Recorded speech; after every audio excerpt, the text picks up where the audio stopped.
Ini kalau bisa disebutin bagus juga nih, misalnya di yang Ayatnya. tadi ayatnya. Nah, Jadi kalau ada yang ngikutin misalnya teman-teman kita non-muslim, kan mereka bisa sambil ngecek. nah boleh. Karena belum tentu dia juga hafal kan. Nah, Yesus disunat Lukas pasal 2 ayat 21. Yesus puasa Matius pasal 4 ayat 2. Yesus nggak makan babi itu dia di Matius 5, 17, 18 karena dia hidup di bawah hukum Taurat. Yesus sholatnya sujud Matius 26, 39. Yesus dikafani Matius 27, 59.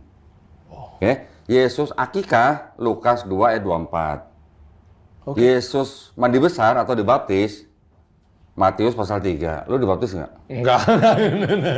Masa lu nggak pernah mandi junub? Oh, mandi junubnya iya, lu pakai baptis, gue bingung. Istilahnya mereka baptis atau mikvah dalam bahasa Yunaninya. Soalnya gue tau kan dia masuk ke kolam gitu kan. Maknanya sama dengan mandi junubnya orang Islam. Mandi junub, mandi junub. Mandi besar kita kan membasahi seluruh tubuh ya, Ustaz ya. Iya. Tapi kan nggak harus terjun ke kolam gitu. Kalau di Palestina kan banyak air mungkin. Kalau di Arab kan mungkin susah air, jadi dimudahkan Allah dengan yang penting mandi membasahi seluruh tubuh. Maknanya sama. Jadi ketujuh hal yang dilakukan Yesus tadi di Bible, gua tanya sama dia, ini lu lakuin nggak? Gitu. Enggak. Sekarang menurut kamu yang melakukan 7 hal ini sekarang siapa? Umat beragama apa? Wah, keren. Dia kan gampang mengamati ya Ustaz ya. Iya. Orang Islam yang begini ternyata.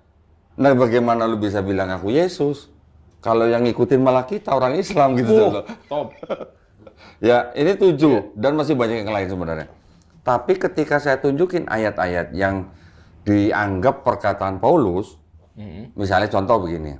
Karena dosa satu orang itu di Roma 5 ayat 12, maka semua keturunan Adam sudah mendapatkan dosa. Oke. Ya? Berarti itu yang disebut dengan dosa waris.